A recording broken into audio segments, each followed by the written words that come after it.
그쪽 변호사 입장에서는 그 CCTV가 범행을 부인할 수 없을 정도의 증거라고 판단한 것인데 저희 입장은 달랐던 것이잖아요. 그쵸. 저희가 봤을 때는 요 세 가지 포인트를 살리면 경찰이든 검사도 충분히 설득할 수 있겠는데? 라고 생각했던 포인트들이 있습니다. 안녕하세요. 여러분의 인생을 지켜드리는 인생변호사, 검사 출신 이고은 변호사. 검사 출신 김한솔 변호사입니다. 변호사님, 저희 지난 컨텐츠 카메라 이용 촬영 검사 이렇게 여죄 수사합니다. 조회수가 또 대박이 났어요. 그렇습니까? 네. 이번에 또 저희 성범 사건 관련해서 이전 로펌에서는 자백하라고, 인정하라고 강압적으로 얘기를 했었잖아요. 근데 저희에게 와서 의견서 하나만으로 어떻게 혐의 없음을 받게 됐는지 한번 그 노하우에 대해서 말씀드리면요. 혹시 이제 중간간 사건 연루되신 분들이 조금이나마 도움이 될 수 있지 않을까 싶습니다. 자, 이 사건 내용이 어떻게 됐죠? 이 사건 내용은 명문대학교 아이대 학생인데 외국에서 교환학생 온 맞아요. 유학생이 있었어요. 그래서 이제 독서 모임이 있었는데 독서 모임 끝나고 술을 한잔 했죠. 술 한잔 하고 같은 기숙사에 살아요. 네. 기숙사에 가가지고 얘기를 하다가 이제 모텔로 가가지고 하룻밤을 지내고 나왔는데 그 다음날 여자가 중간간으로 신고를 한 사안이었죠. 좀 특이점은 두 번째 만난, 그러니까 그렇게까지 친하지 않은 사이였다는 점, 그리고 이제 해당 여성이 외국인이었다는 점, 이제 이런 것들이 좀 특징적일 수 있는데, 이게요, 이 의뢰인이 되게 발빠르게 움직여서 이동 경로에 따른 CCTV를 되게 잘 확보해 왔잖아요. 그러니까 처음 저희한테 왔을 때는 뭐였냐면, 저희를 선임하겠다가 아니었어요. 저한테 이제 연락이 와서 다른 변호사, 다른 로펌을 선임을 했습니다. 근데 저는 너무너무 억울한데 경찰 조사 마치고 와서 혐의를 인정해라, 그러면서 합의밖에 살 길이 없다라고 얘기를 하고, 자백하면 기소에 받을 수 있다고 하면서 자꾸 자백하라고 얘기를 하는데, 인정을 해야 되는지 아닌지에 대한 마지막 검토를 받고 싶다고 하면서 이 친구가 절망적으로 왔어요. 제가 그랬어요. CCTV를 일단 다 가지고 와봐라. CCTV 가져와 보면 김한솔 변호사님 같이 보고 의견을 주겠다라고 해서 왔어요.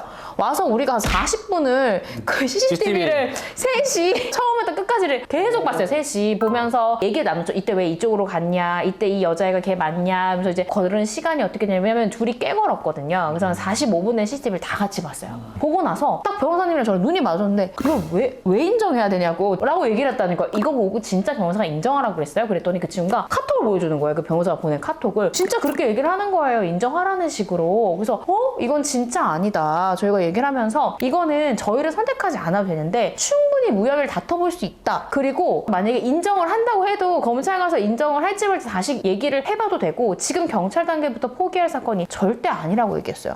근데 거기서 자백하면은 뭘 받을 수 있다 그랬죠, 변호사님? 기소유예. 가능한가요, 그게? 중간간 불가능합니다. 그쵸. 네. 저도 검사 생활하면서 중간간을 기소유예 해본 적은 단 한 번도 없어요. 준강제추행이면 몰라요, 그죠? 그쵸. 부위가 좀 약하거나 그러면은. 혐의 없음 아니면 구공판 아닌가요? 공판이죠. 그쵸. 실형도 자주 나오는 사건의 유형인데 기소유예는 힘들죠. 엄청 애매한 사건이다?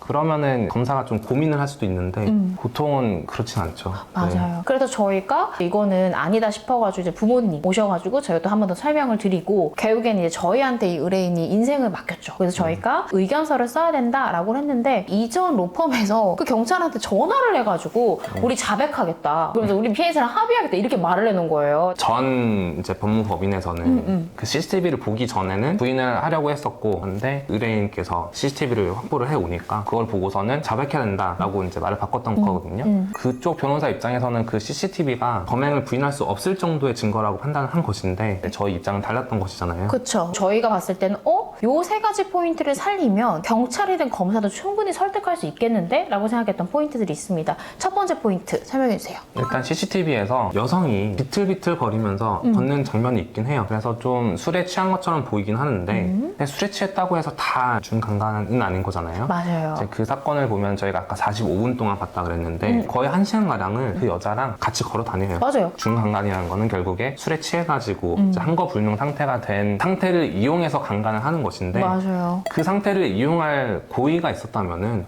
빨리 호텔로 데려가야죠. 그러니까 술 깨기 전에. 네, 1시간 동안 걷지 않죠. 맞아요. 네, 그게 첫 번째 포인트였고요. 네. 두 번째 같은 경우에는 이제 첫 번째 연장선상이긴 한데, 비틀거리는 건 아주 일부였어요. 심지어는 걸으면서 45분 동안 둘이 대화하는 듯한 장면도 있었어요. 그래서 대화를 나눌 수 있는 상태다, 45분을 둘이 다정하게 걸을 수 있는 상태다, 이걸 과연 피해자가 심진상실 한거불능 상태에 있다라고 단정할 수 있는가? 아니었다라는 포인트를 저희가 CCTV에서 중요 장면을 따서 의견서에 아주 상세히 논증을 했습니다. 세 번째 포인트는 뭐죠? 이제 남자애가 학생이잖아요. 맞아요. 돈이 좀 많지는 않기 때문에 이제 사건이 하룻밤이 지나고 나서 그 여자애한테 연락을 해가지고 반 값에 해당하는 5만 원 보내줘라고 했어요. 여자애는 남자애가 자고 있을 때 나왔거든요. 네. 그러니까 모텔값 어떻게 돌려주고 받고에는 얘기는 예의가 없었고. 없었는데 여자애가 5만 원 달라고 했을 때 준 것은 그게 모텔값이라는 거에 대해서 어느 정도 인지를 하고 있었던 거고 자기가 중간만 당했으면은 모텔값을 달라는데 모텔값을 줄 이유가 없잖아요. 없죠. 그게 하나 있었고 속옷을 놔두고 갔었어요. 그래서 남자애가 돌려주겠다라고 해서 여자애가 알겠다. 속옷 어디로 갖다 달라라고 해서 속옷 받았거든요. 근데 이것도 중간간을 당한 여자였다면은 기분이 불쾌하잖아요.